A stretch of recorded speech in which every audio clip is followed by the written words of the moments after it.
¿Está todo listo? ¿Empezamos ya o les damos otros 5 minuticos?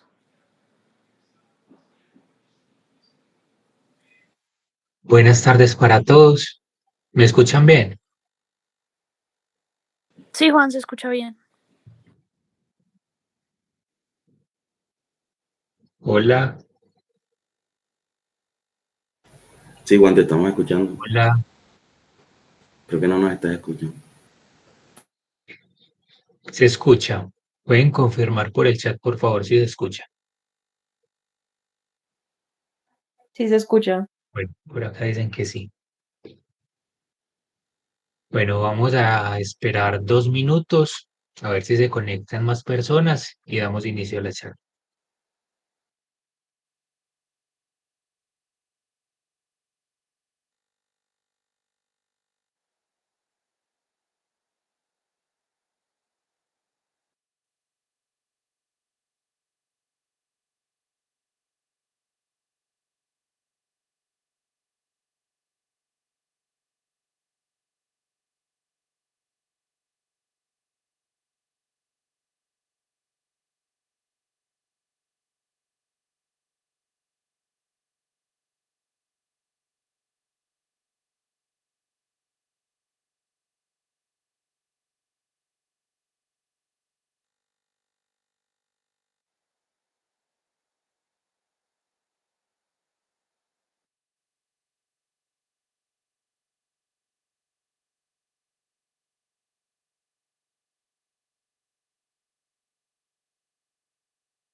Bueno, nuevas tardes nuevamente. Mi nombre es Juan Felipe Baena, junto con Jesús David Hernández, ambos estudiantes de medicina y con asesoría de la doctora Clara Escorcia, que se encuentra presente en la reunión. Vamos a exponer el tema enfoque del paciente con enfermedad renal crónica. Esta es una charla por parte del Semillero de Interés de Medicina Interna de la Universidad de Antioquia. La charla va a quedar grabada y va a ser subida al canal de YouTube del grupo. Y sin más preámbulo, esperamos que pueda contestar a sus dudas y cualquier inquietud que tengan pueden dejar la pregunta en el chat y trataremos de contestarla. ¿Listo? Juan, puedes pasar ahí. Bueno, para comenzar, pues ya como les comentó Juan, el tema que trataremos hoy es enfermedad renal crónica. Y para iniciar me gustaría hablar, antes de entrar en conceptos, sobre el impacto que tiene la enfermedad en la población. Así que me gustaría iniciar con la epidemiología. La epidemiología es para ver el impacto que tiene la enfermedad, ya que se cree que es una enfermedad que no es tan prevalente, pero se sabe que hay 850 millones de personas que sufren de algún tipo de enfermedad renal.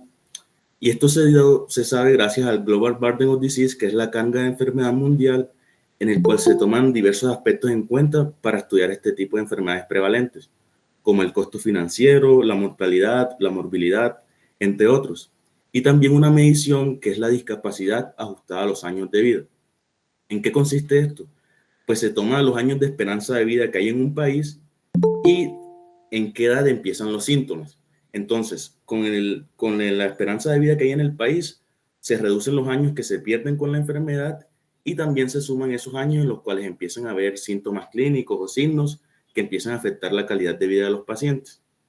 La prevalencia es de un 9,1% y el Global Burden of Disease comenzó a estudiarse desde 1990. Estos datos son hasta el 2017, entonces tuvo un aumento de un 33% durante esos casi 30 años. Se sabe que es el doble de personas con diabetes, y diabetes es un tema que se habla mucho más que la enfermedad renal crónica, y es 20 veces el número de personas con cáncer y con VIH-Sida. También ha tenido un ascenso como causa de muerte.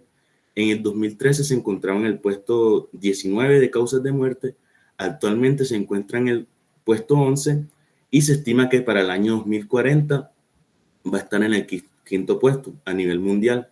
Y esto se debe a diversos factores, como el envejecimiento, la hipertensión arterial y la diabetes, que estas dos enfermedades son la mitad de las causas de muerte en los pacientes con enfermedad renal crónica. Aquí hay una tabla muy interesante que es sobre la Sociedad de Nefrología Internacional, en donde se ve que aproximadamente 1 de cada 10 personas a nivel mundial presenta enfermedad renal crónica, y es más prevalente en las personas con diabetes, como lo comentamos anteriormente, en la hipertensión, las personas de la tercera edad, grupos raciales minoritarios y en las mujeres. Pero cabe aclarar que aunque en las mujeres sea mucho más prevalentes, en los hombres suele llegar a estadios más graves. También está cómo ha crecido en cuanto a la causa de muerte a nivel mundial, y en países ya se encuentra en ese top 10, como lo de Singapur, Grecia e Israel. Para entrar en concepto, se define la enfermedad renal crónica como anomalías estructurales o funcionales renales, también puede ser las dos juntas, presentes durante un mínimo de 3 meses que tengan implicaciones en la salud. Esas anomalías estructurales pueden ser un quiste, un tumor, una malformación, una atrofia, o incluso las funcionales se presentan a través de la clínica, cuando ya los pacientes suelen tener edema, la hipertensión, en los niños se evidencia mucho con el retraso del crecimiento, e incluso puede llegar a tener afectaciones en el neurodesarrollo o en su proceso de aprendizaje. También hay ciertos marcadores como la creatinina, la cistatina C, la urea, que se ven afectados, otros marcadores de daño renal como la albuminuria, la hematuria, o anormalidades en pruebas de laboratorio, pruebas histológicas o pruebas de imagen. Hay dos palabras que me parecen muy importantes para entender la enfermedad en cuanto a sus causas, en cuanto a su tratamiento, y en cuanto al concepto en sí y a su fisiopatología, y es que es una enfermedad irreversible y que es progresiva. Entonces, es algo que me parece clave comprender. Y ahí están ciertos aspectos que hay que tener muy en cuenta al momento de nosotros definir que un paciente tiene enfermedad renal crónica. Primero, que la tasa de filtración glomerular debe ser menor a 60 mililitros por minuto y se usa el 1,73 metros cuadrados como una medida estándar. Y que tenga uno de esos marcadores de daños, que es la albuminuria, que es el ratio de creatinina y albúmina, mayor a 30 miligramos gramos o 3 miligramos milimol, que en Colombia se usa 30 miligramos gramos. También anormalidades en el sedimento urinario, cambios en los electrolitos, anormalidades histológicas, anormalidades estructurales, o que tenga un historial de trasplante renal. El siguiente. Y cuando hablamos de función renal, a pesar de que se use la tasa de filtración glomerular como el más importante, los riñones no solo filtran, los riñones también tienen otras funciones. Por ejemplo, en excreción, que es lo que estamos midiendo con la tasa de filtración, pues el riñón ayuda a la excreción del agua, de sales, de toxinas, pero también en cuanto al metabolismo de las proteínas, ayuda en la excreción de urea y ácido úrico. Por eso una de las complicaciones es la uremia. También participa en la activación y el metabolismo de la vitamina D, que esta tiene un papel en cuanto a la absorción del calcio y del fosfato, ayudando en la salud ósea. En cuanto al balance del pH, ayuda en la excreción de iones de hidrógeno y en la reabsorción del bicarbonato. En las hormonas, ayuda en la estimulación de la producción de la eritropoyetina, que en momentos en los que hay hipoxia estimula la producción de glóbulos rojos. Y en la renina, que participa en el eje que tanto conocemos, renina, angiotensina, aldosterona, que modula la presión arterial a través de la vasoconstricción. Y cambios en los electrolitos con el papel de la aldosterona, que regula el potasio, y la hormona antidiurética, que regula el sodio. La siguiente. En cuanto a los factores de riesgos, hay una lista muy larga, pero hay cosas que debemos tener claras antes de hablar de estos. Y primero es que la enfermedad es más común en los mayores de 65 años, pero cuando se presenta en menores de 65 años, hay un mayor riesgo de que llegue a esos estadios finales. Como dije anteriormente, es mucho más prevalente en las mujeres, pero en los hombres esos estadios finales es mucho más común. Y como ven ahí al inicio, las dos causas principales y las cuales se deben evaluar de manera persistente es la hipertensión y la diabetes. Por ejemplo, en los pacientes con diabetes mellitus tipo 2 se debe hacer una revisión anual, y en los pacientes con diabetes mellitus tipo 1 la revisión es cada 5 años.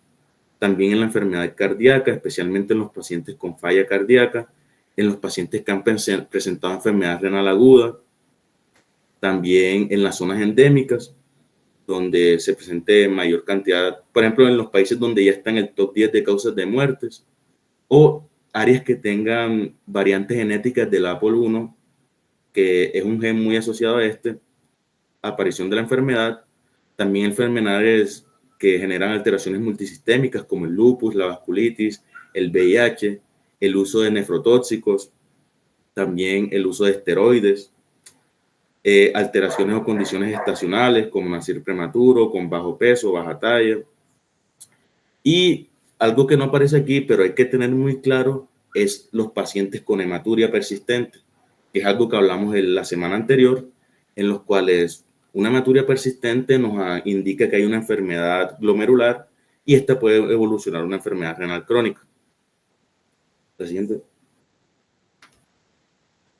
Aquí hay una lista de los genes asociados a la enfermedad renal crónica y pues la expresión clínica y las zonas en las cuales están afectadas en el riñón son muy variables, pero me gustaría caracterizar el PKD1, PKD2 y las APOL1 y los genes del colágeno 4, que normalmente son en la barrera la membrana glomerular. ¿Qué pasa con estos genes? En los pacientes que presentan enfermedad renal crónica a temprana edad, normalmente la causa es genética. Y en el 50% de los pacientes, los cuales no se tiene una etiología muy clara en la enfermedad, es de gran interés realizar esas pruebas genéticas, ya que el 50% tienen una alteración de alguno de estos genes y por lo tanto evolucionan a la presentación de la enfermedad. Ya en la siguiente. Ya hablando de la fisiopatología, podemos ver cómo va evolucionando. Y antes de comenzar a explicarla, me gustaría entender que el último estadio es la fibrosis. Y la fibrosis renal es una falla en la curación de las heridas del tejido renal que se presenta por una lesión crónica y sostenida.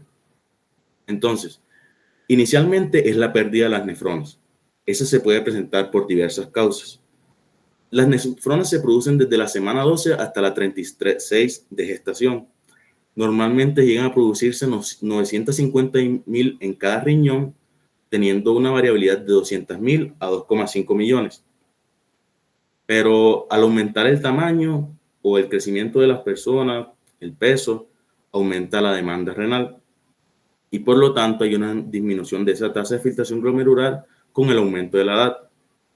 También puede haber aumentos transitorios cuando consumimos algún alimento o cuando consumimos líquidos.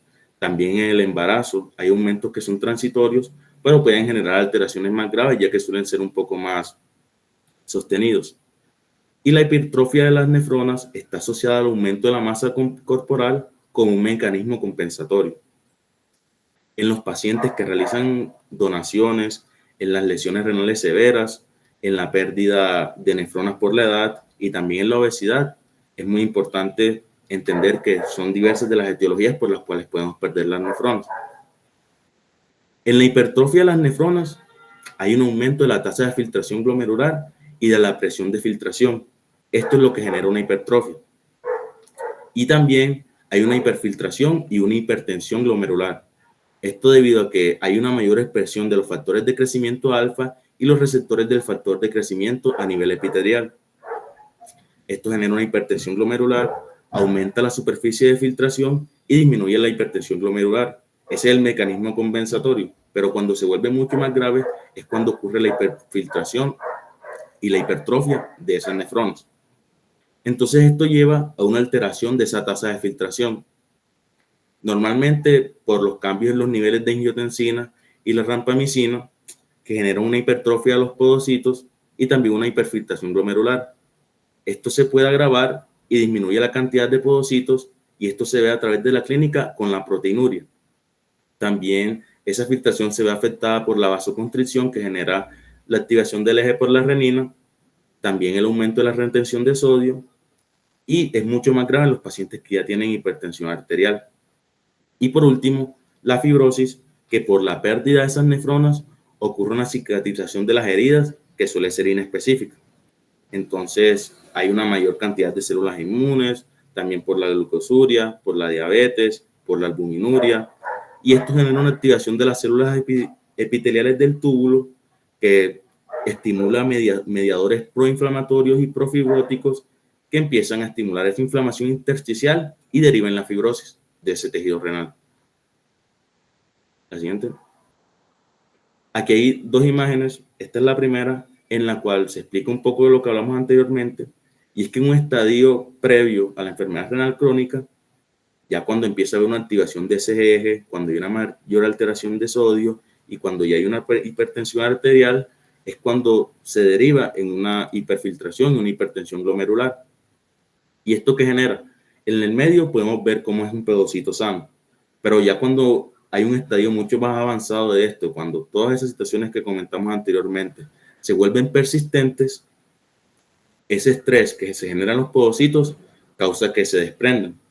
Y por eso se empieza a ver la proteinuria.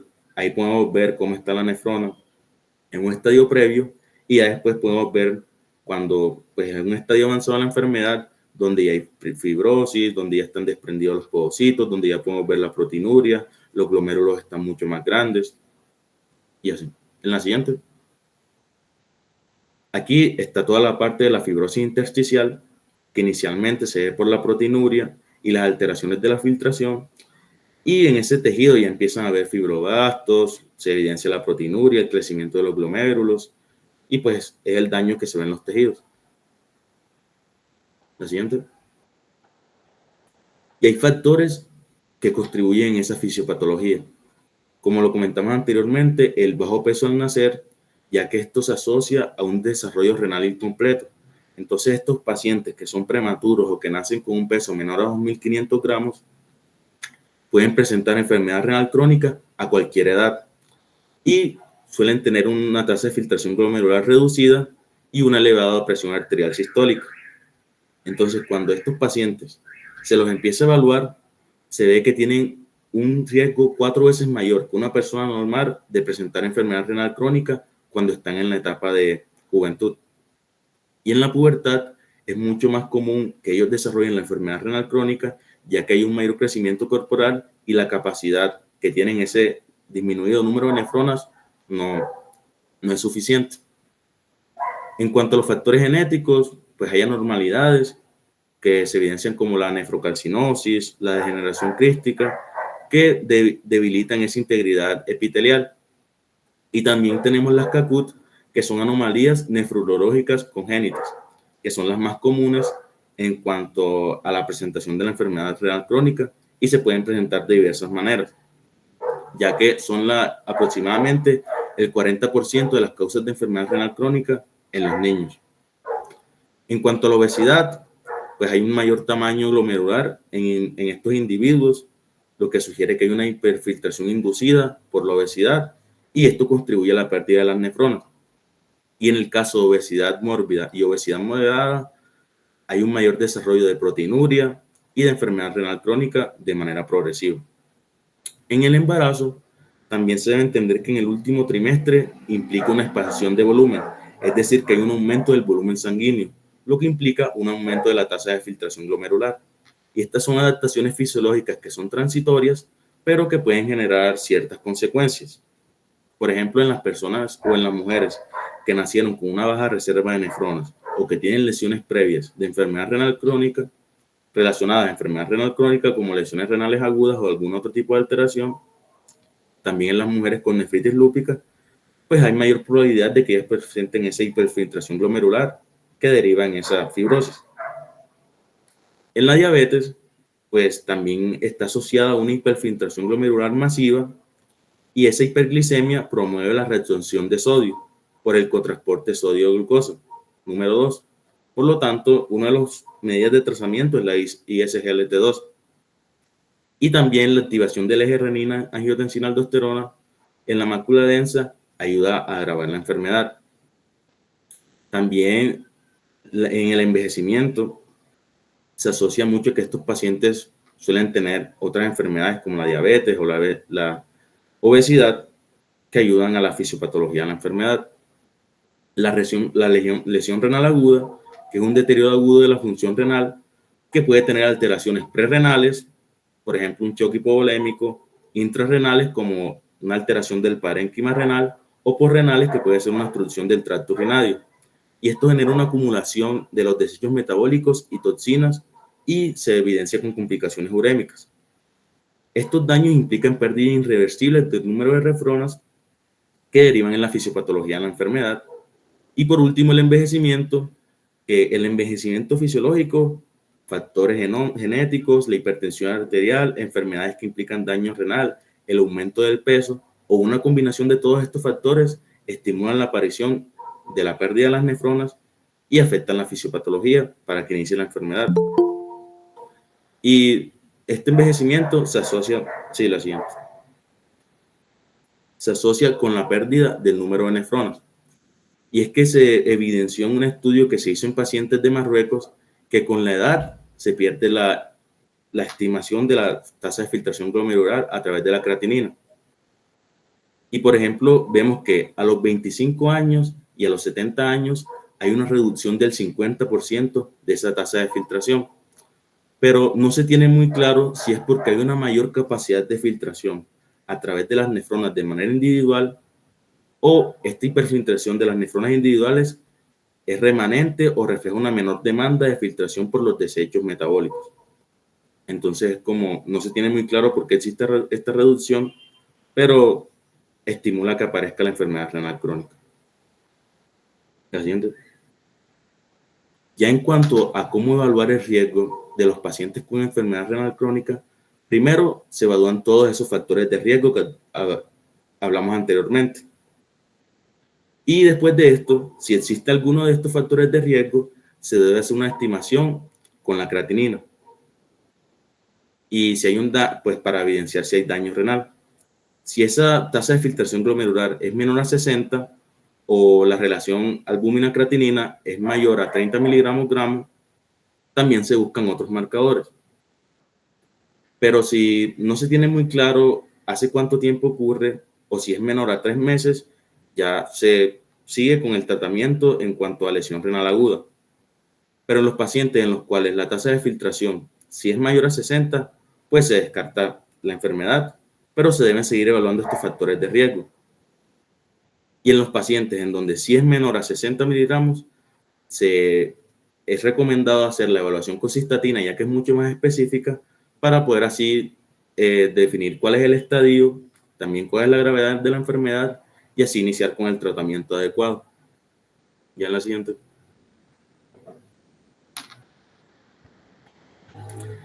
Hay distintas consideraciones para la edad. Por ejemplo, en los niños o la enfermedad renal crónica de manera infantil se debe a anomalías congénitas de los riñones y del tracto urinario, lo que llamamos como CACUT. Y cuanto más joven es la población que presenta enfermedad renal crónica, mayor es la proporción de que presenten CACUT. En cuanto al crecimiento y la pubertad, pues debido al aumento de la masa muscular y es un periodo de alto riesgo para que las personas enfrenten o les aparezca la enfermedad renal crónica. Y cuando hay un desarrollo renal incompleto, es decir, que a las 33 semanas de gestación no se producen las nefronas necesarias, es de mucho mayor riesgo. También se ha asociado que la enfermedad renal crónica puede afectar el desarrollo, la cognición, y se ve evidenciado en la asistencia escolar, los resultados de las vocacionales y su empleo en el futuro, que son estadísticas que se deben tener en cuenta para mejorar la calidad de vida de los pacientes. También en cuanto al sexo, hay muchos factores que pueden llegar a afectar los diversos niveles de creatinina o esos marcadores renales. como lo es los patrones menstruales, la pubertad, la anticoncepción hormonal, el embarazo, las complicaciones asociadas al embarazo, como la preeclampsia, también la menopausia, la terapia hormonal menopáusica, los niveles de testosterona y la terapia hormonal de afirmación de género. También en cuanto a la fertilidad y el embarazo, pues en la guía Cádigo no se hizo un estudio muy claro de estos, pero se asocia que la enfermedad renal crónica con una disminución de la fertilidad tanto en hombres como en mujeres. Y en el embarazo hay un mayor riesgo de que los pacientes presenten preeclampsia y eclampsia, también un parto prematuro y que los bebés tengan un pequeño peso en cuanto a su edad gestacional. La siguiente. En cuanto a la evaluación etiológica del paciente, hay que tener en claro diversas cosas. Primero, ver los signos y síntomas al examen físico y en la historia clínica. También ver si está consumiendo medicamentos nefrotóxicos, su historial médico, también los signos y síntomas que son sistémicos y también enfocarse en los del tracto urinario si presenta alguna anormalidad. En cuanto a lo que hablamos en epidemiología, también hay regiones endémicas, entonces ver ese entorno social y ambiental y ser muy cuidadosos con la historia familiar. Y por último, esta información que iremos recolectando nos permitirá o definir si ya existe la enfermedad renal crónica y entender la etiología, y si no es muy clara, podemos realizar diversos exámenes, como es un sedimento urinario, la albúmina creatinina, pruebas serológicas, ultrasonido, la biopsia renal o pruebas genéticas. Ya en la siguiente. Aquí se ven de manera general todos esos signos y síntomas que se presentan en la enfermedad y muchos están asociados a la alteración de la función renal de manera paralela a la filtración o a esas complicaciones como lo es la anemia, por ejemplo también los síntomas que se presentan como la hematuria, la proteinuria, el edema periférico, cambios en los hábitos urinarios, incluso pueden presentarse síntomas gastrointestinales, síntomas cognitivos que son mucho más prevalentes en los niños, cambios en la hipertensión y alteraciones también en la piel. La siguiente. Y en esa evaluación etiológica, pues ahí están todas esas pruebas que, por ejemplo, las que se realizan de imagen, la biopsia renal, las pruebas de laboratorio y las pruebas genéticas, que como pueden ver ahí están los genes prevalentes como la APOL1, genes del colágeno 4, también está el ultrasonido y todo lo asociado en cuanto a las pruebas de laboratorio. La siguiente. Ahora vamos al diagnóstico. En cuanto al diagnóstico, lo que se hace de manera inicial es la estimación de la tasa de filtración glomerular, que nos permite ver cómo es la función excretora. Y esta cuando se reduce es cuando hay un daño estructural y funcional y disminuye de manera paralela a las otras funciones renales que hemos comentado. Inicialmente se debe utilizar la creatinina sérica con una ecuación de estimación para la evaluación de la tasa de filtración glomerular. Y la basada en cistatina C es mucho más precisa y si se tiene en el lugar donde estemos, es la que se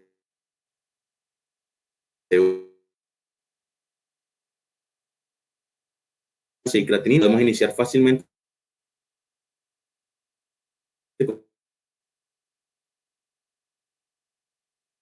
con creatinina evolución. Aquí está práctico y es que realizamos el test inicial de estimación con la creatinina. Si vemos que tenemos consideraciones por las cuales puede haber un error con el uso de creatinina, nos vamos al uso de cistatina C. Entonces es una estimación con creatinina y con cistatina C. Pero si vemos que con la estimación de cistatina C también puede haber errores potenciales, se hace una medición de la tasa de filtración glomerular y así podemos evaluar cómo están esos niveles y así evaluar el riesgo y el estadio de la enfermedad. La siguiente. Aquí están las diversas categorías. Cuando tenemos mayor a 90 o igual, estamos normal, en un estadio normal. Cuando ya está de 60 a 89, pues aumenta el riesgo. De 45 a 59 es mucho más moderado. Ya de 30 a 44 es moderado pero severo, y de 15 a 29 es mucho más severo. Ya cuando es menor a 15 ya es un fallo renal y se inicia búsqueda de tratamiento de reemplazo renal. ¿Cuáles son las consideraciones para el uso de cistatina C? La dieta es cuando tenemos desórdenes alimenticios o las personas que practican el fisicoculturismo o realizan extrema actividad física. También cuando hay una lesión o tipo pacientes que tienen una alteración en cuanto a la movilidad, como la paraplegia, el uso de cigarrillos o el tabaquismo, la obesidad grado 3, las amputaciones sobre las rodillas, la malnutrición, en cáncer, la falla cardíaca y la secreción tubular y la eliminación extrarrenal están asociadas al uso de esa cistatina C en vez del uso de creatinina. Aquí está la ecuación más actualizada, que es la CKD-EPI 2021, y aquí más o menos los valores que nos piden normalmente esas calculadoras que podemos encontrar en internet o aplicaciones, y es el sexo, los años de la persona, los valores de creatinina, los valores de cistatina C, y ya directamente nos dice el resultado. Y aquí tenemos cómo es la ecuación que se utiliza, ya que hay ciertas variables que son específicas dependiendo si es masculino o femenino, que son constantes para poder tener un resultado adecuado en cuanto a la ecuación. La siguiente. La tasa de filtración glomerular medida se utiliza ya en situaciones especiales o que los requieran. Esto pueden ser estados catabólicos graves como las infecciones graves, estadios inflamatorios, el cáncer con alta renovación celular, la insuficiencia cardíaca avanzada y el uso de esteroides de dosis altas. Pero hay que tener en cuenta que esas situaciones clínicas deben ser muy claras y hay que ser críticos al momento de hacer esta medición, ya que hay un mayor gasto de recursos e incluso hay mucha más demora al momento de poder hacer el diagnóstico. La siguiente. Aquí, pues todos esos tests que se realizan, la estimación con creatinina, con cistatina, la medición que es el gold estándar, que nos permite un valor mucho más específico, pero es en circunstancias selectas. También el tiempo de orina con la creatinina, y a través de medicina nuclear e imagen podemos hacer una evaluación de esto, de la tasa de filtración. La siguiente. Aquí hay una comparación entre el uso de la estimación y la medición de la tasa de filtración glomerular. Y es que, por ejemplo, en la medición debemos tener en cuenta que es mucho más costosa, consume mucho más tiempo y es más invasiva. Y solo está disponible en ciertos centros de salud. En cuanto a la estimación, es mucho menos cara, es mucho más fácil de implementar y está disponible en la mayoría de los centros de salud. La siguiente. En cuanto a la evaluación de la albuminuria se refiere a la pérdida normal de albúmina en la orina. Y esto nos permite evaluar todas las proteínas urinarias, ya que la albúmina es la que se encuentra en mayor cantidad y es la que más se excreta en los pacientes que presentan alguna enfermedad renal. También se usa el cociente albúmina-creatinina, que debe ser mayor a 30 miligramos gramos o mayor a 30 miligramos milimol para poder diagnosticar la enfermedad.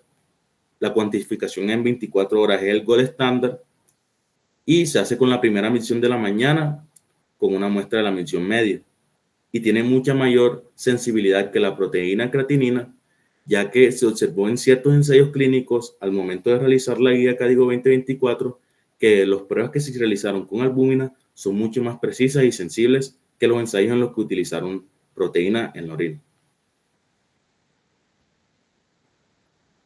Aquí están ciertas situaciones en las cuales puede haber una alteración de la albuminuria, que es como la hematuria, la menstruación, el ejercicio, las infecciones, por los cuales se deben hacer cambios al momento de realizar esa prueba o buscar otros factores o marcadores de daño renal. La siguiente. Aquí está la clasificación que se puede hacer con la albuminuria y es cuando es menor a 30 miligramos gramos, es A1, cuando está entre 30 y 300, A2, y cuando es mayor a 300 es A3, que es un incremento muy severo y se asocia con estadios graves de la enfermedad. Aquí hay un pequeño resumen de todo lo que hemos hablado y es que para realizar un diagnóstico primero debemos evaluar las causas, después hacer una estimación de la tasa de filtración glomerular y todos los riesgos que se presentan con las diversas enfermedades. También, después de esto, evaluar la albuminuria y la hematuria microscópica, y si no se tienen en cuenta o si no son muy claros estos factores, buscar otras complicaciones como lo es la anemia, la acidosis, enfermedades óseas, la malnutrición, entre otros. Y por último, aquí está la evaluación del riesgo, y es que se hace con los niveles de albuminuria y los niveles de la estimación de la tasa de filtración glomerular, y nos permite ver si el riesgo es muy alto, si el riesgo es medio, si el riesgo es moderado o si el riesgo es bajo. Y así poder hacer un tratamiento óptimo y un seguimiento óptimo de la enfermedad. Ahí tenemos los valores de albuminuria, los cuales se toman en cuenta según la clasificación, y los valores de la tasa de filtración glomerular que se toman en cuenta, también basados en su clasificación. Ahora bien, conociendo cómo se diagnostica, cuáles son los factores de riesgo y un poco sobre la epidemiología de la enfermedad renal crónica, podemos dar paso al manejo.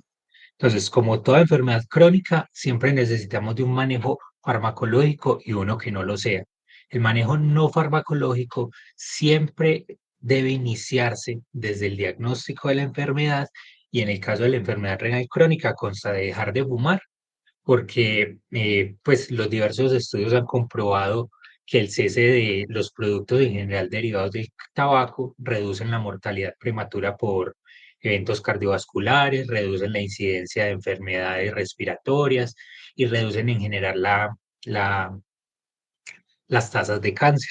Una actividad física moderada de más o menos 150 minutos por semana según el perfil cardiovascular, teniendo en cuenta que hay una alta comorbilidad en los pacientes con enfermedad renal crónica. Entonces, por ejemplo, un paciente que tenga estenosis o isquemias severas, pues no puede realizar ejercicio de manera intensa, por lo cual debe haber una asesoría personalizada para cada paciente.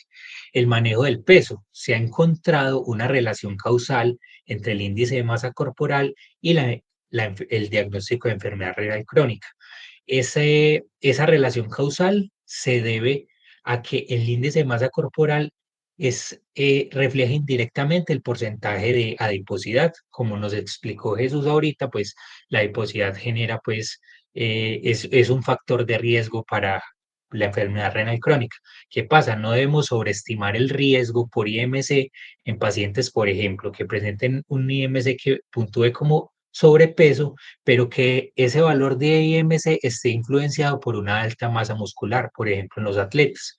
Se propone también dietas con alto consumo basado en plantas y más bajo consumo animal y ultraprocesados, debido a que está demostrado que las dietas pues basadas en el consumo de animal y de ultraprocesados generan un ambiente proinflamatorio que pues deriva en la enfermedad renal crónica, mientras que dietas basadas en plantas y de bajo consumo animal pues tienen probióticos, tienen nutrientes antiinflamatorios, fitoquímicos, y están demostrados que reducen la proteinuria y disminuyen las tasas de acidosis metabólica, siendo entonces así un tipo de factor protector. También se debe limitar el consumo de proteínas a 0,8 gramos por kilo en los estadios G3 a G5. Ahora, dentro de los pilares del tratamiento farmacológico, tenemos que la mayoría de estos pacientes presentan hipertensión o diabetes. Entonces, iniciemos con la parte de la tensión arterial. Los estudios dicen que debemos lograr una meta de presión arterial sistólica menor a 120 milímetros de mercurio, porque está comprobado que un aumento de la presión arterial sistólica de 20 milímetros de mercurio dobla el riesgo cardiovascular. Entonces, se ha comprobado que el control de la tensión arterial por debajo de valores históricos de 120 disminuye el desenlace cardiovascular combinado en un 25% y la muerte por todas las causas en un 27%. Ahora bien, ¿en quiénes debo iniciar tratamiento en este caso de primera línea, que es con inhibidores del sistema renina-angiotensina? En todo paciente con estadios, permítanme, yo señalo, G1 a G4, que presenten categorías A3 en albúmina si no tienen diabetes o en pacientes con diabetes que tengan estadios G1 a G4 desde niveles de albúmina de 30 miligramos gramo. ¿Cuáles son las claves de este manejo tensional? Decíamos, lo podemos hacer con IECAS o con ARA2, pero nunca los debemos combinar por el riesgo de hipotensión. Siempre debemos llevar estos medicamentos a la máxima dosis aprobada porque es con estas dosis que se hicieron los ensayos que comprobaron la eficacia. Siempre debemos monitorizar la presión arterial, la creatinina, el potasio a las 2 o 4 semanas de iniciado el tratamiento para hacer las respectivas titulaciones. Y ante la hipercalemia que puede presentarse, no debemos suspender el medicamento. Veamos acá en esta gráfica de la izquierda qué debemos hacer. Entonces, iniciamos el IECA o el ARA2, ¿cierto? Los tratamos de llevar a dosis máximas. A las 2 o 4 semanas de iniciado el tratamiento, monitorizamos con niveles de potasio. Si hay normocalemia y en esas 2 a 4 semanas de iniciado el tratamiento la tasa de filtración ha caído menos del 30%, pues podemos llevar el medicamento a dosis máximas. Si existe hipercalemia antes de cesar los medicamentos inhibidores del sistema renina-angiotensina, debemos considerar pues, la restricción dietaria de potasio, diuréticos, bicarbonato de sodio, que puedan llevarme a normocalemia sin necesidad de cambiar el tratamiento con los IECAS o los ARA2. Y en caso de que exista a esas 2 o 4, después de esas 2 o 4 semanas de inicio del tratamiento, una disminución mayor del 30% de la tasa de filtración, debemos sospechar que esa progresión de la enfermedad renal crónica no se debe a esa hipertensión y debemos buscar causas subyacentes. El único motivo que expresa la CADIGO para hacer una suspensión de estos IECAS o ARA2 es el aumento del 30% del valor basal de creatinina en el primer mes. Lo que quiero mostrar con esta tabla es que existen estudios que han mostrado pues el beneficio, aparte del control de la tensión arterial, del uso de inhibidores del sistema de renina-angiotensina en población diabética. Por ejemplo, este estudio que fue el Captopril Trial, que se hizo en pacientes con diabetes mellitus tipo 1, demostró que la eficacia de los IECAS, independiente del control de la presión en la progresión de la nefropatía diabética en estos pacientes. Reduce el riesgo de duplicar el valor de creatinina sérica, el riesgo de muerte, el riesgo de terapia dialítica, de trasplante u otros eventos secundarios. Mientras que, por ejemplo, este estudio, el IRMA-2, que fue en pacientes diabéticos mellitus, con diabetes mellitus tipo 2, demostró que el irbesartán está asociado con una reducción de la progresión de la enfermedad renal crónica y que disminuía hasta 3 veces esta progresión y estos valores de proteinuria cuando se usaba sus dosis más altas, que son 300 miligramos por día. Por su parte, este estudio, el Renal Trial, lo que nos mostró es que el losartán en pacientes con diabetes mellitus tipo 2 reducía el riesgo de duplicar el valor de creatinina sérica en un 25%. Observémoslo aquí, el placebo versus los con losartán reducía el riesgo de llegar a una enfermedad renal en estadio final en un 28%. Y entre los otros desenlaces que no se muestran acá, pues también demostró reducir el riesgo de hospitalización por falla cardíaca. Ahora bien, ya sabemos cómo, pues, las consideraciones generales del manejo con inhibidores del sistema de renina-angiotensina. Además de eso, podemos utilizar los ISGLT2. Dejando a un lado los efectos en la reducción de los niveles glucémicos, en la reducción de la presión arterial y la ayuda que de una forma u otra tiene estos medicamentos en la reducción de peso, encontramos que los ISGLT2 tienen un efecto positivo, ¿cierto? En en la reducción de la progresión de la enfermedad renal. Está comprobado que al impedir la reabsorción de glucosa y de sodio en el túbulo contorneado, pues disminuyen la demanda energética, aumentan la expresión de HIF-alfa.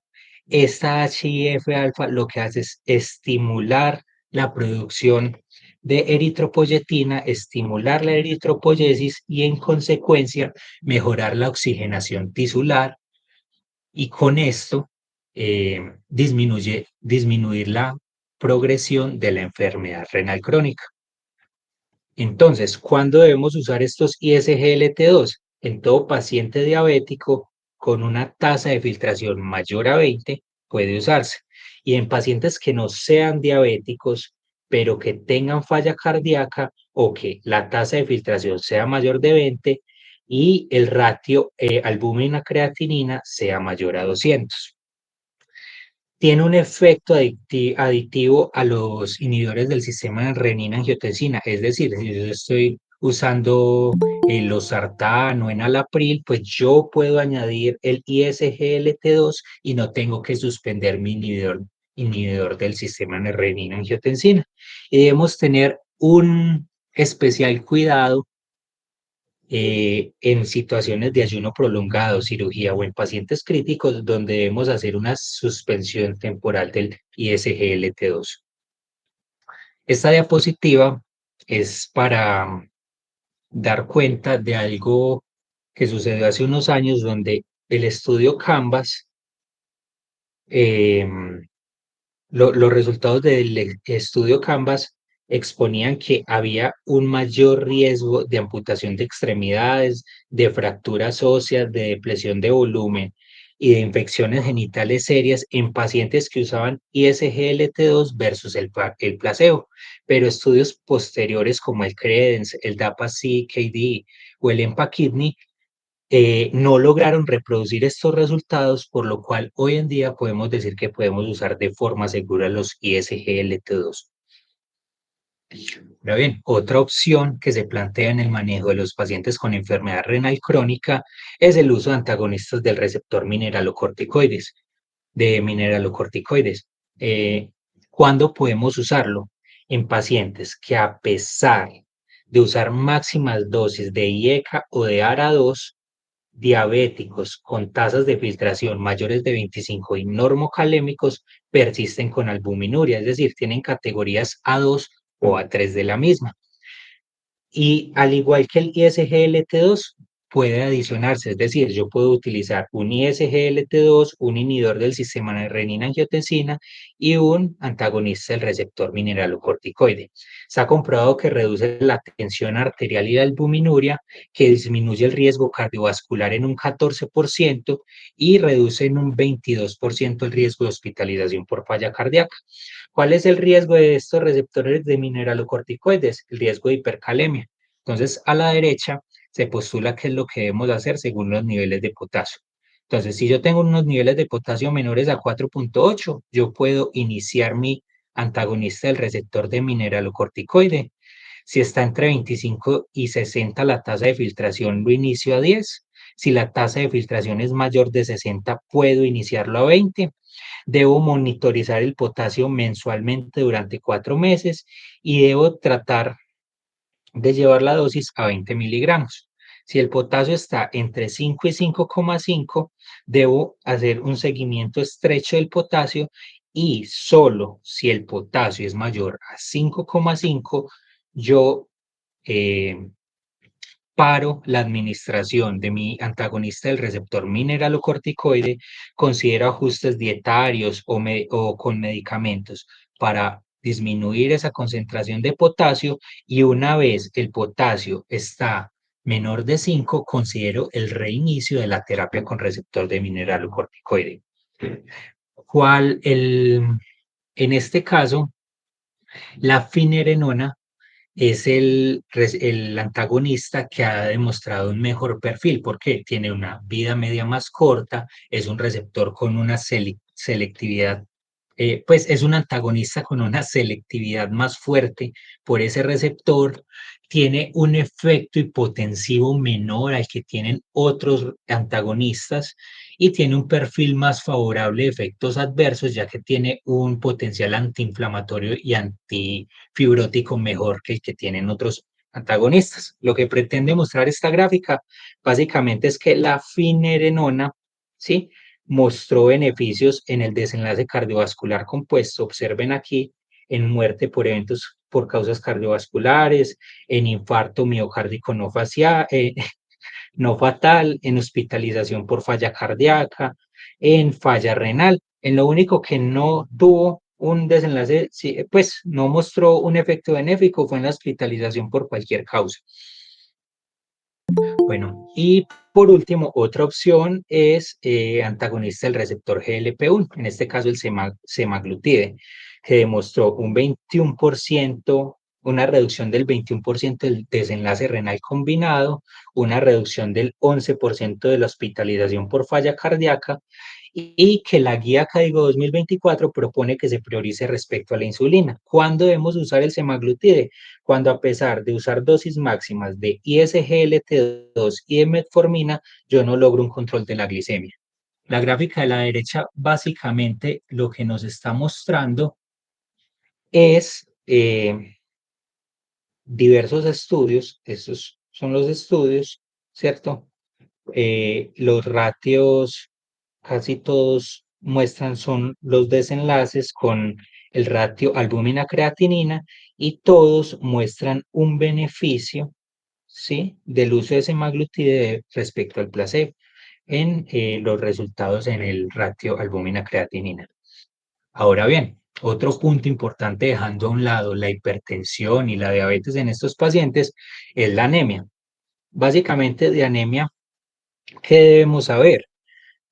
Que siempre que exista una tasa de filtración menor de 60, debo solicitar un perfil sanguíneo, debo solicitar una hemoglobina, una saturación de transferrina, una ferritina, y que debo tener en cuenta, se me duplicó la diapositiva, perdón, las metas. Entonces, en un paciente con enfermedad renal crónica que no esté recibiendo eritropoyetina, la meta con la administración de hierro es que aumente la hemoglobina sin comenzar la eritropoyetina, que alcance niveles de saturación de transferrina menores o iguales al 30% y de ferritina menores o iguales a 500 nanogramos mililitro.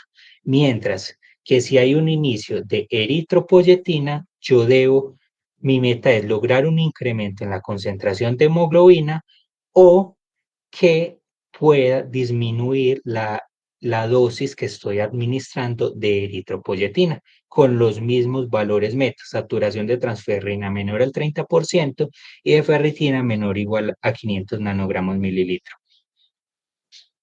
Bueno, por otro lado, otra complicación que pueden presentar los pacientes con enfermedad renal crónica es la enfermedad mineral ósea. Esta se define como un trastorno sistémico del metabolismo mineral y óseo debido a esta enfermedad renal, donde hay anormalidades del calcio, del fósforo, de la hormona paratiroidea y la de la vitamina D, alteraciones esqueléticas de remodelado, mineralización, volumen y crecimiento, y calcificaciones cardiovasculares o de otros tejidos blandos. ¿Qué es importante tener en cuenta con esta enfermedad? Que es diferente a la osteodistrofia renal, porque muchas veces los textos utilizan estos dos términos de manera indiferenciada, y la osteodistrofia renal es un criterio histopatológico, mientras que la enfermedad renal crónica solo necesita cumplir con estos criterios mencionados. Entonces, en un paciente con una homeostasis metabólica, pues hay una absorción de calcio y de potasio a nivel intestinal, hay un feedback negativo entre el calcio y la paratiroides, donde si sube el calcio, baja la hormona paratiroidea, la vitamina D, ¿cierto? Que aquí es donde gracias a la enzima alfa-1 hidroxilasa se convierte la vitamina D en 1,25 dihidroxivitamina D, que contribuye a la absorción de calcio y de fósforo, y el factor de crecimiento fibroblástico 23, que básicamente actúa como una hormona contrarreguladora de la vitamina D, es decir, si este sube, la vitamina D baja, si la vitamina D baja, el factor de crecimiento fibroblástico sube. Entonces, esto, ¿cierto? Está en un adecuado equilibrio en una persona sana. ¿Qué es lo que sucede en una persona con enfermedad renal crónica? Entonces, viéndolo desde el punto de vista del fósforo. Entonces, ¿qué es lo que sucede? Yo, ¿sí? Adquiero una cantidad diaria de fósforo por la dieta, se absorbe en el intestino, va a la sangre y esa sangre es filtrada por el riñón. Usualmente el riñón filtra todo ese fósforo y reabsorbe el 86%. Entonces, este fósforo vuelve a la sangre y ese 14% del fósforo que se excreta por orina es más o menos la misma cantidad de fósforo que yo consumo en la dieta. Entonces, al final en un individuo con función renal normal, el fósforo a nivel sanguíneo va a ser el mismo, la misma cantidad que me como es la misma cantidad que excreto por orina. Cuando la tasa de filtración disminuye, más o menos a niveles de 40 mililitros minuto, la capacidad de filtración glomerular disminuye. En consecuencia, ¿qué pasa? Yo estoy filtrando menos sodio en el riñón, menos en el riñón, y en consecuencia ese sodio se me va a acumular en la sangre. ¿Y ese sodio qué haría? Aumentar su concentración sérica. Pero ¿qué pasa? El riñón, para contrarrestar el cuerpo, para contrarrestar ese aumento del fósforo que está dado por esa disminución en la filtración, aumenta la expresión del factor de crecimiento fibroblástico. Este factor de crecimiento fibroblástico va al riñón y se pega al receptor cloto y básicamente actúa como un fosfatúrico, es decir, aumenta la excreción renal de fósforo.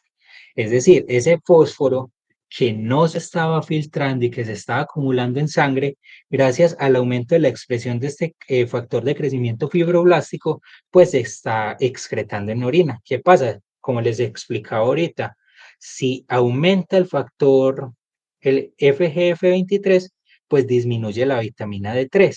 Si disminuye la vitamina D3, disminuye el calcio por todos esos procesos que mencionábamos ahorita y aumenta, y si disminuye el calcio, pues aumenta la PTH porque son contrarias. Si baja el calcio, aumenta la hormona paratiroidea. ¿Qué pasa? Cuando, a pesar de estos cambios en las concentraciones de estos iones y hormonas, pues la concentración de fósforo eh, permanece estable en sangre. Cuando los niveles cuando la tasa de filtración disminuye a 20 mililitros por minuto, la cosa cambia. La sobreexpresión del factor de crecimiento fibroblástico no es suficiente para contrarrestar ese aumento del fósforo sérico debido a esa disminución abrupta de la filtración. Consecuencia, aumenta mucho ese factor fibroblástico tratando de compensar, pero no puede. Disminuye muchísimo la vitamina D en consecuencia, disminuye muchísimo el calcio y aumenta muchísimo la PTH. Entonces, en la enfermedad renal crónica, ¿qué va a pasar? Se va a acumular fósforo porque no se puede filtrar, aumenta el factor de crecimiento fibroblástico, disminuye la vitamina D3, disminuye el calcio y disminuye la PTH. ¿Ve? Y aumenta la PTH. Entonces, ¿cuáles son las claves aquí?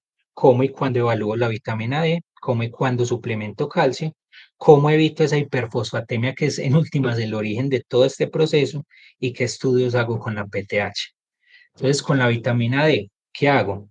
La vitamina D, la guía recomienda que la empiece a medir desde el estadio G3. Se define insuficiencia de vitamina D cuando es menor de 30 nanogramos y deficiencia cuando es menor de 15. ¿Cuándo empiezo a suplementar? Desde insuficiencia. No tengo que llegar a deficiencia. Cada cuánto mido la vitamina D, no hay un consenso, pero se sabe que una vez yo inicio el suplemento con vitamina D, mínimo a los 3 meses tengo que hacer una medición y esa medición debe incluir calcio, fósforo y PTH y que no es útil en enfermedades granulomatosas. Este es pues como otro cuento, pero nosotros normalmente medimos la 25 de 3 en estos casos, y en enfermedad granulomatosa yo tengo que medir es la 1,25. Entonces, ¿cómo es esa suplementación con vitamina D3? Las presentaciones son muy variadas, pero en general yo debo dar una dosis de entre 400 y 2.000 unidades internacionales por día. Debo hacer el control a los 3 meses y la meta es que yo saque a ese paciente de esa insuficiencia de vitamina D. No debo superar, pues no se ha demostrado un efecto benéfico de llevar la vitamina D a valores mayores de 40, entonces lo puedo mantener entre 30 y 40, y se sabe que hay niveles tóxicos cuando hay niveles de vitamina D mayores a 200. Importante aquí, ¿por qué no es conveniente llevar a niveles mayores de 40? Porque puedo generar una hipercalcemia, y eso con la hiperfosfatemia, calcio elevado, fósforo elevado, pueden formar el producto calcio-fósforo, eso se precipita y genera calcificaciones en las arterias. Por su parte, el calcio, lo ideal es mantenerlo en niveles normales de 9,5 a 10,5 miligramos de cilitro. Debemos suplementar máximo 1.500 gramos de calcio elemental diario. Cuando me refiero a elemental, es que hay que tener en cuenta qué suplemento le vamos a dar. Por ejemplo, si le vamos a dar carbonato cálcico, el carbonato tiene calcio elemental en un 60%, entonces debemos hacer las conversiones, y en pacientes con diálisis asegurarnos que el concentrado de la diálisis pues tenga de 2,5 a 3 mil equivalentes litro de calcio pues en el concentrado. A pesar de que la mayoría de las veces se trata de una hiperparatiroidismo secundario, siempre, siempre, siempre debemos evaluar de que la causa no sea ni por hiperparatiroidismo primario o uno terciario. Por su parte, en el fósforo, las estrategias que nos propone la CADIGO es restringir la ingesta a 800 a 1 gramo, mantener niveles de fósforo idealmente menores de 3, pero podemos extendernos hasta 4,5. Y en casos de hiperfosfatemia, pues tenemos la opción de los quelantes de fósforo. Los quelantes de fósforo, en este tópico que es importante, que deben administrarse con las comidas, porque después de las comidas ya no sirve. Y tenemos estas opciones. ¿Qué pasa? Como pueden ver, ¿sí? Tienen calcio, entonces hay que tener especial cuidado en hipercalcemia, en un hipoparatiroidismo muy marcado, y le proponen otras opciones como es el CBMER o el hidróxido de aluminio, que conocemos como melanta, teniendo en cuenta que, por ejemplo, la guía no recomienda los quelantes de fósforo a base de aluminio por la toxicidad medular que pueden generar. Importante aquí, en esa restricción dietaria, el paciente debe basar su dieta en vegetales. ¿Por qué? Porque la absorción del fósforo vegetal es sobre el 10 al 30%, mientras que la del fósforo animal tiene una absorción del 40 al 60%, y los embutidos y todos estos ultraprocesados tienen aditivos de fósforo con una absorción del 100%. Por último, en la PTH, pues uno previene el hiperparatiroidismo con una dieta baja en fósforo, utilizando calcimiméticos, pero ya sabemos que hay un problema de resistencia a vitamina D3 y de calcio que hace que pueda haber desensibilización de la paratiroides. Las implicaciones que tiene el hiperparatiroidismo son un alto recambio óseo. Esta imagen muestra, por ejemplo, múltiples erosiones óseas debido a ese alto recambio, y esos niveles elevados de calcio y de fósforo que se derivan pueden generar múltiples calcificaciones, como esta que es de aorta, esta que es pulmonar, o esta que es en tejidos blandos, usualmente articulaciones grandes. ¿Cuáles son los valores óptimos en los cuales yo debo mantener la PTH? 1 y 2, menor de 35, en estadio 3, menor de 70, y en estadio 4, menor de 110.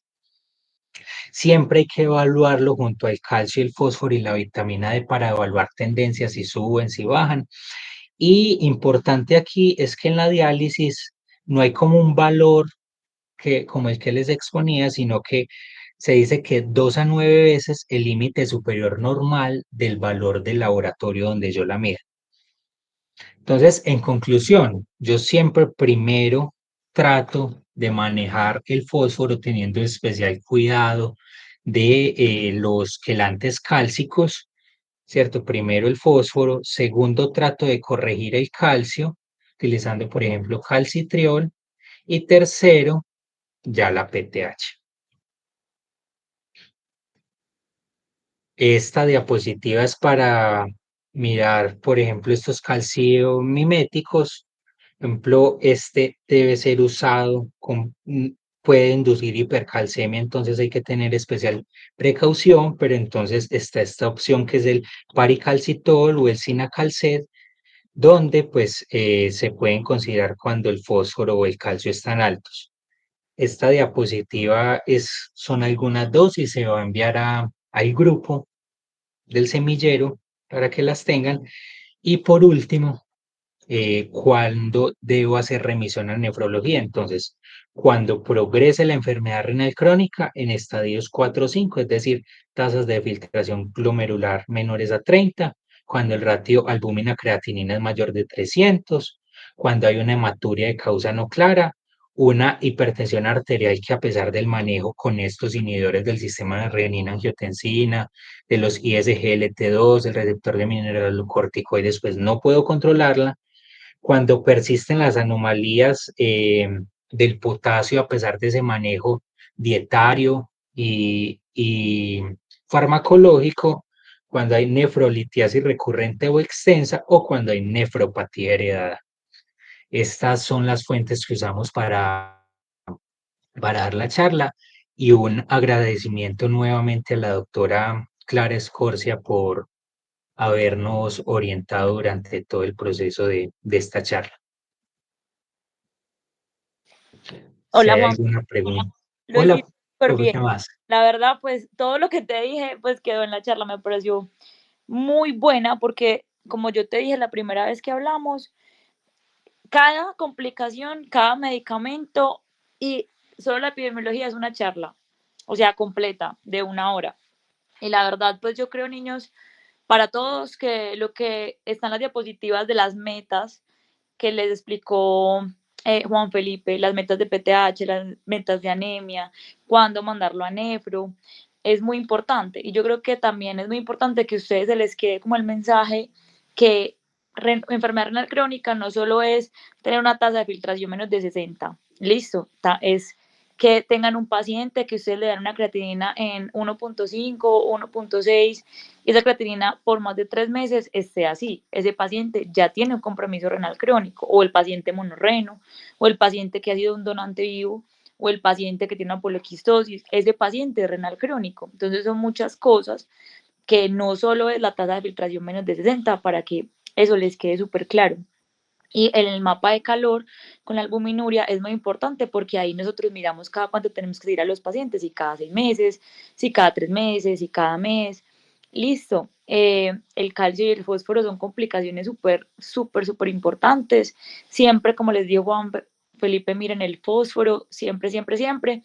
Nosotros digamos que el hidróxido de aluminio ha sido satanizado por mucho tiempo porque antes los filtros de diálisis no eran tan buenos, entonces los pacientes presentaban neurotoxicidad, pero las dosis, digamos que de hidróxido de aluminio no son las mismas, niños, digamos, de milanta. Eso tiene que quedar claro. Digamos que este medicamento nosotros lo utilizamos sobre todo en pacientes en estadios 4 y 5 y son dosis grandes, son tabletas, que los pacientes toman tabletas de 300, son tabletas horribles, son gigantes, no les gusta mucho, pero tenemos otras cosas como Sevelamer.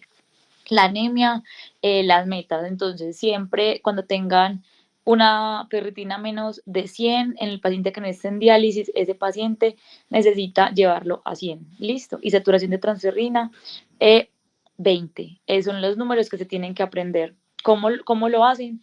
Puede ser hierro oral, hierro IV, carboximaltosa. La EPO es algo más, digamos, de nosotros de nefro o de medicina interna.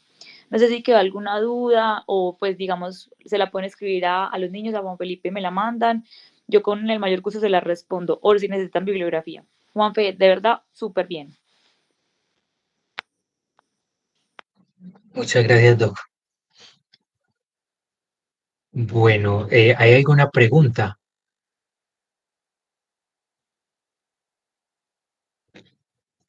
Si no hay ninguna pregunta, les agradecemos la asistencia y esperamos que estén en la próxima charla hola, León. Hola, ¿qué más? Vaina, yo tengo una preguntita, que no, Sí. cuando mencionaste pues los GLP-1, que no había pues como ninguna indicación. Sí, El micrófono, aló, Francisco. sí, me escucho. Para una pregunta. Aló, sí, para una pregunta. Hola, Francisco, ¿nos das un minuto? Respondemos primero la otra y ya vamos con la tuya. Van a responder otro. León, ¿cuál era la pregunta? Ya, sí, que pues que habla la guía pues o que han dicho de los GLP-1 y su asociación pues con el sobrepeso y todo esto en esos pacientes con enfermedad renal crónica. Porque ahí pues solo mencionaste pues lo de cuando no alcanzaban pues el control glicémico. Juan, yo te ayudo si quieres y yo le respondo. Mira, sobre todo semaglutide está, inicialmente este medicamento se usó en obesidad, listo, que este es un tema gigante aparte. En diabetes es más que un pilar, o sea, ya sabemos que este medicamento según el perfil de diabetes, ¿cierto? Que ya no es solo glucocéntrico, se utiliza. Entonces eso es súper claro. ¿Qué pasa en enfermedad renal? En enfermedad renal sabíamos que en los pacientes con enfermedad renal y que tuvieran diabetes, lo usábamos, pero la pregunta no era diabetes, eso ya estaba muy claro. La pregunta era no diabetes. Y salió el estudio Flow, que el estudio Flow salió este año, que nos respondió la pregunta si diabetes o no, y definitivamente en diabetes sí, y en no diabéticos también. Entonces, en no diabéticos lo puedes usar. La idea es titularlo, porque pues no simplemente es con la dosis inicial, que definitivamente nos baja. Nos disminuye la progresión y nos baja la proteinuria. Pues sí, claramente también disminuye la obesidad, que eso también nos disminuye la hiperfiltración y nos disminuye el riesgo de focal y segmentaria secundaria. Ah, no, listo, perfecto, gracias. De una, con gusto. Francisco, ¿y cuál era tu pregunta?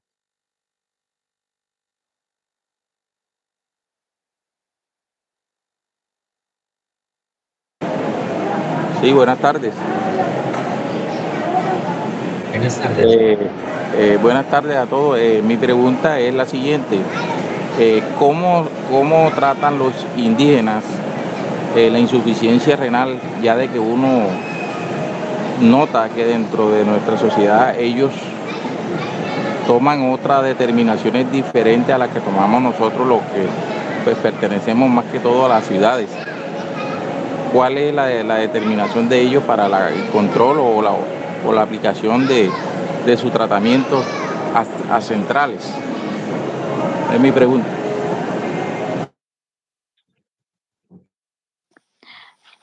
Francisco, te voy a decir la verdad. O sea, respecto a esta pregunta, no tengo una respuesta, pues porque nosotros solo estudiamos medicina basada en la evidencia y no hay ningún estudio, digamos, como en este tipo de tratamientos que sean basados en la evidencia. Entonces, es algo que no podemos replicar. Entonces, es algo que realmente yo no sé si alguien, digamos, pues que esté aquí de pronto sepa, pero si te digo la verdad, no sé, pues no sé, como no tengo ni experiencia ni he leído ningún estudio respecto a esta población específica. Bueno, gracias, muy amable, dejo la inquietud. Muchas gracias, Francisco. Y nuevamente, profe, muchas gracias. ¿Alguna otra pregunta?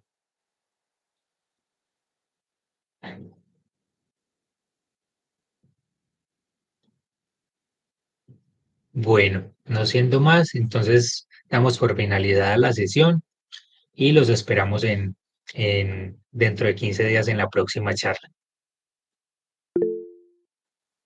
Muchas gracias. Gracias y felicitaciones.